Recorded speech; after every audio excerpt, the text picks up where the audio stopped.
พระบรมราชชนนีพันปีหลวงและร่วมไว้อาลัยแด่ทหารผู้กล้าในวันที่ 17 และ 18 มกราคม พุทธศักราช 2569 จัดโดยทีมงานธรรมอากาลิโก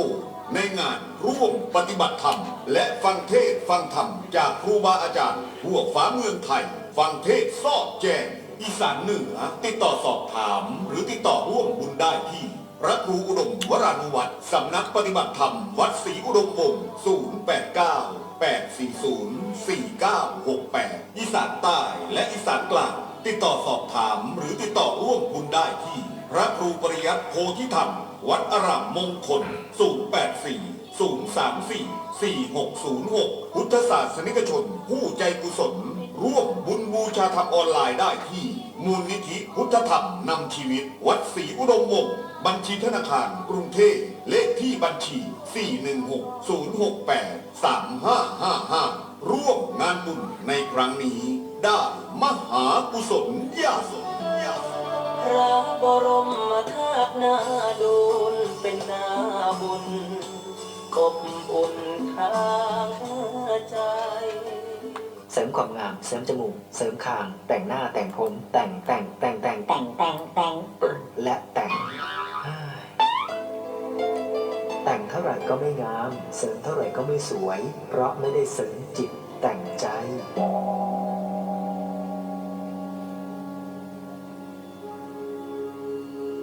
ุตตังชรังกัจฉามิรายการเสริมธรรมเสริมปัญญานำพาให้เสริมจิตแต่งใจให้สวยงามด้วยพระธรรมดำเนินรายการโดยพระครูอุดมวรานุวัตรทุกวันจันทร์ถึงวันศุกร์เวลา 6 นาฬิกาถึง 7 นาฬิการับฟังได้ทางสถานีวิทยุเลย PBS วิทยุสาธารณะเพื่อการเผยแพร่พระพุทธศาสนาและวัฒนธรรมจังหวัดเลยโทรศัพท์ 042-851-151 www.leipbs.com คนจะงามที่ใจใช่ใบหน้าคนจะสวยจัญญาใช่ตาหวานคนจะแก่ความรู้ใช่อยู่นานคนจะรวยสีทานใช่บ้านโตธัมมังชรณังกัจฉามิสังฆังชรณังกัจฉามิ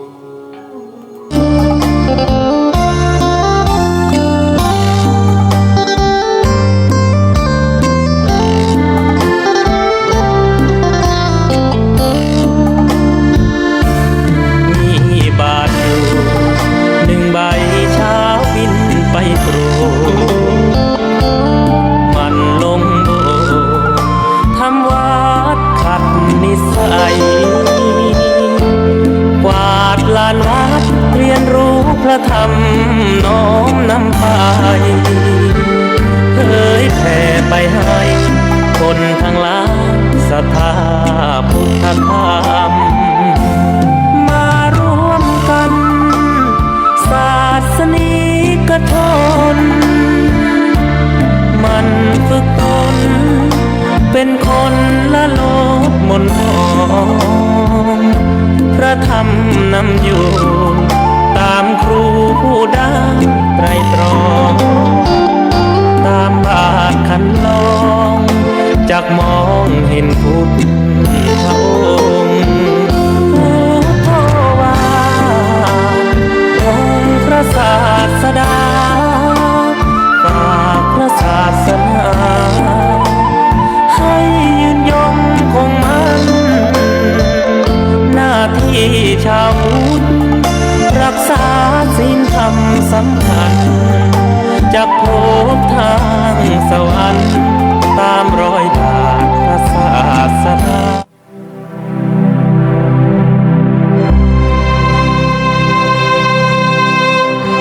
พุทธธรรมล้ำเลิศประเสริฐแน่จะแก้ความสวยทุกอย่าง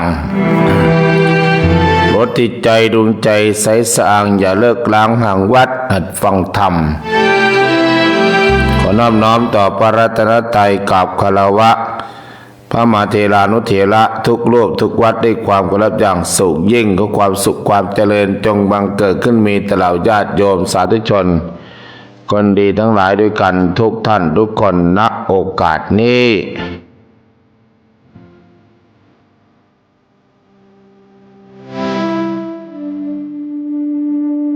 ในเช้านี้เป็นเช้าของวันอาทิตย์ที่ 4 มกราคม พุทธศักราช 2569 ได้เวียนมาบรรจบครบรอบอีกวาระหนึ่งซึ่งในวันนี้ในเวลาที่ 5:55เหลือเวลา 5 นาทีหมดเวลา ก็มาประชาสัมพันธ์บอกเก่าเล่าธรรมบอกเก่าเล่า10วันนี้น่าจะไม่ได้ไปบิณฑบาตว่าวันนี้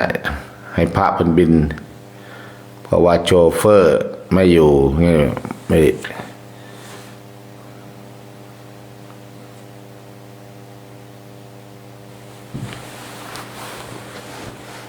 ดูกัน6 โมงโชเฟอร์อยู่กับบิณฑบาตวันอาทิตย์แต่เกิดไม่อยู่กับพระเลยเดินบิณฑบาตปีใหม่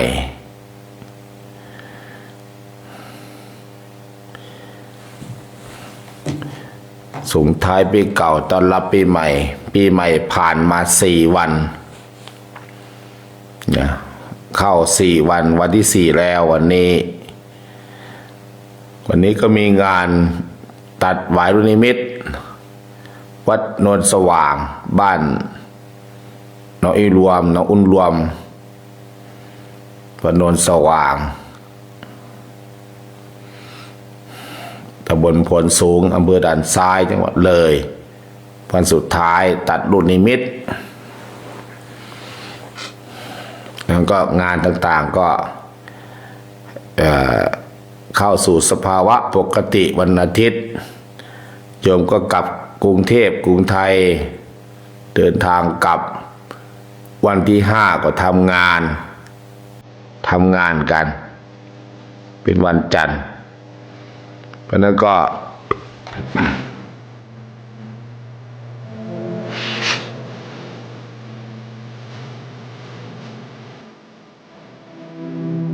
ในเช้าวันอาทิตย์วันนี้ก็น่าจะ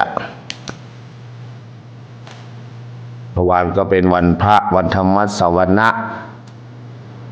พระใหญ่โยกมาวัดกันไปทุกวัดไปทุกวัดทุกวา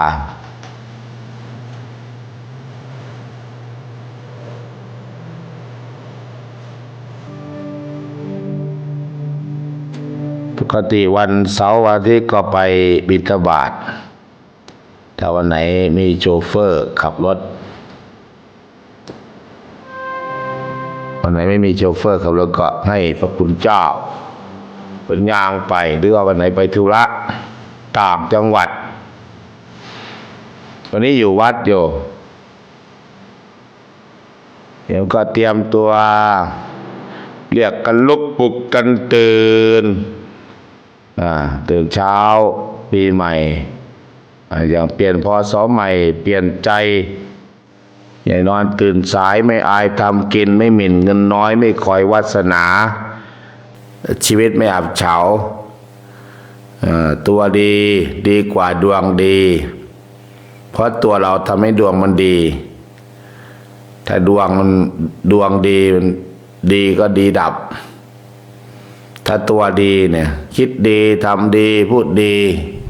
ก็เรียกว่าตัวดีกว่าดวงดีเพราะตัวเราทำให้ดวงมันดีญาติโยมอย่าทำตัวเราทำให้ดวงมันดี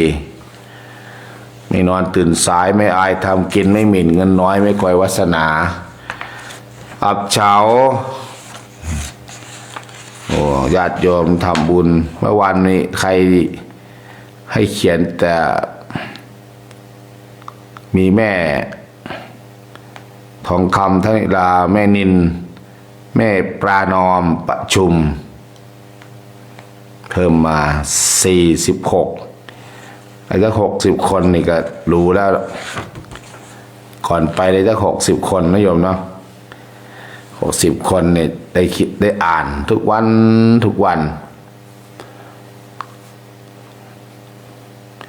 แม่สุดท้ายตื่นยังเนาะเตรียมตัวใส่บาตรยังเนาะแม่สุดท้ายแม่วงเหนือปักเป้งแม่บุญแม่เรียนบุญเกตสำลีเหล่าเมืองกลางกราบนมัสการสาธุเจ้าข้าฉันกำลังทำกับข้าวใส่บาตรสาธุนี่ใส่บาตรตอนเช้าก็มีโชคดีอยู่บุปปันเหปินนปันตัญจะเช้าพระคุณเจ้าแต่ละวัดแต่ละวาแต่ละพื้นที่ก็ออกรับอาหารบิณฑบาต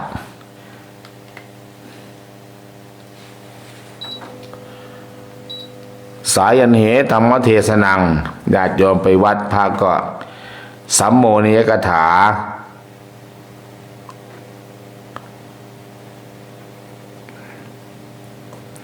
พูดธรรมะแล้วก็ตรวจน้ำให้พร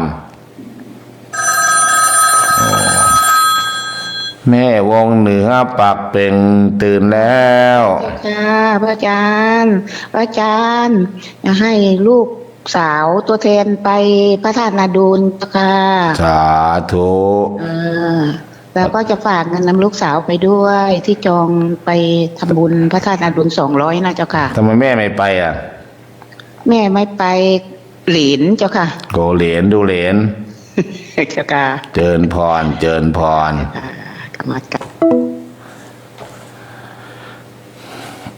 ไปกับคณะแม่สุดท้ายว่ะ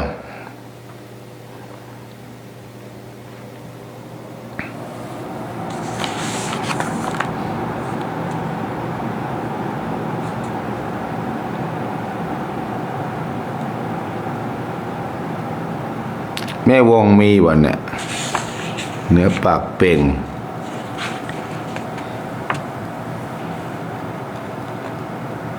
ไม่มีนะหลายๆชื่อเนี่ยไม่มีนะ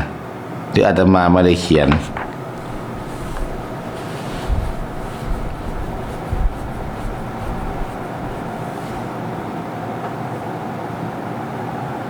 มีแต่แม่วงเลยแม่วงน้อยนาวะไม่วงเฉย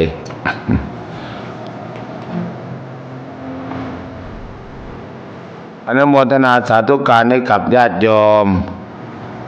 ก็เตรียมตัวใส่บาตรกันทุกพื้นที่ทุกบ้านใส่บาตรปีใหม่เมื่อวานนี้พระไม่ได้มาบางทีก็ไปวัดไปวาไปวัดไปวาก็บุญกิริยาวัตถุทำวัดทำวาล้างห้องน้ำห้องน้ำถูสลุศาลา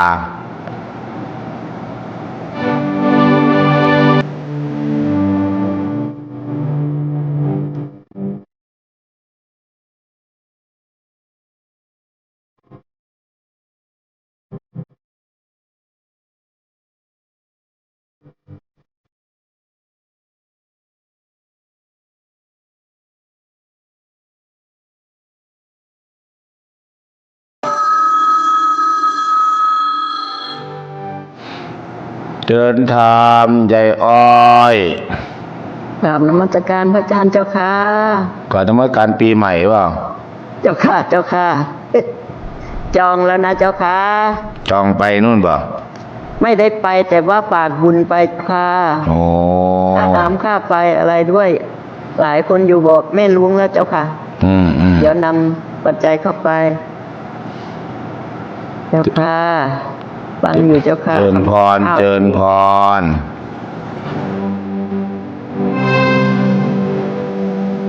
เจิญธรรมกราบนมัสการพระคุณเจ้าเจ้าค่ะกราบนมัสการปีใหม่เจ้าค่ะโอ้ปีใหม่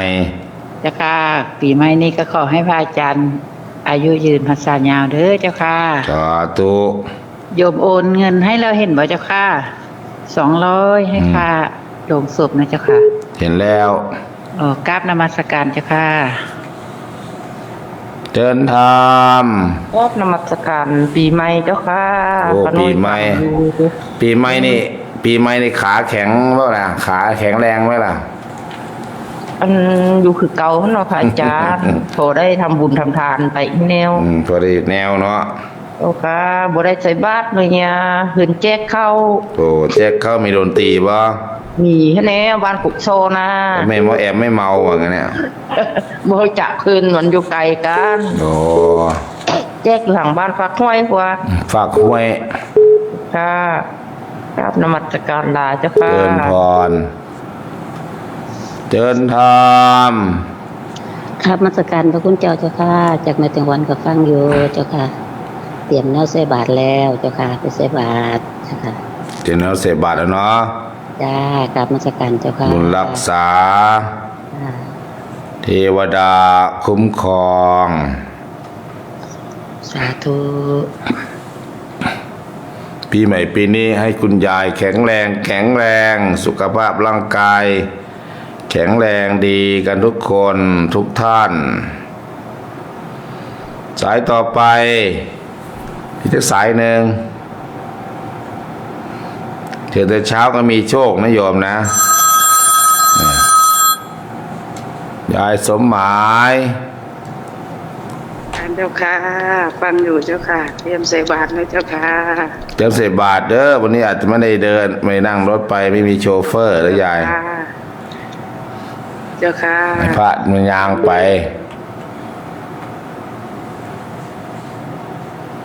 เจิญพร นมัสการแล้วก็พระอาจารย์เดี๋ยวฉันไม่ตื่นแล้วเจ้าค่ะ โอ้ยายฉันสุขภาพร่างกายแข็งแรง แข็งแรงลุกหุงข้าวกินเองเนี่ย หุงข้าวเจ้า ลุงพระเจ้า หุงข้าวเจ้าเองทำกับข้าวเอง ฝากตังค์ไปงานดุลกระปุดนั่นเลยเป็นเดี๋ยวจะบอกให้ยุพา ยุพาอยู่ไหนยุพา ยุพาก็อยู่ใกล้ๆกันนี่แหละยายฉันยกมาอยู่กะยุพา นาม่วงไง ยุพานาม่วง นาม่วง แก พานาม่วงมาก่อนนี้ไปด้วยกัน เดี๋ยวนี้แกอยู่ไหนล่ะ เดี๋ยวนี้ก็อยู่ใกล้ๆนี่แหละ โอ้ไม่เห็นหน้าเห็นตากันมานานแล้ว อยากไปจังเลยเจ้าค่ะ อยากไปอยู่จังที่จังหวัดกาฬสินธุ์ ใจมันนึกไปก่อนแล้วเจ้า ไป ค่ะ ไปก่อน ใจมันไปก่อนเลย อโมทนา ตื่นเช้าตวงกับข้าว ตื่นกันเตรียมตัวใส่บาตรเตรียมตัวใส่บาตร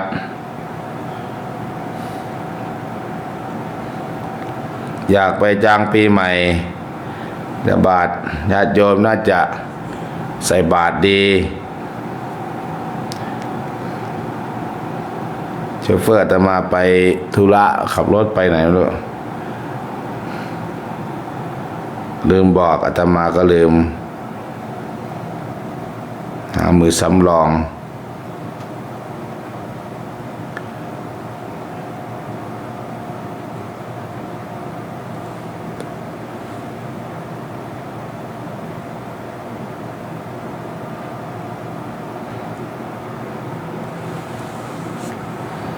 แม่สุดท้าย การนมัสการสวัสดีปีใหม่ค่ะขอให้พระอาจารย์พระอนามัยแข็งแรงนะเจ้าค่ะ สาธุ นมัสการลาเจ้าค่ะ แข็งแรงอยู่แล้ว แข็งแรงอยู่แล้วทำไมไปเอายาเบาหวานมาแล้วเมื่อวานเนี่ย1 เดือนวันเนี่ย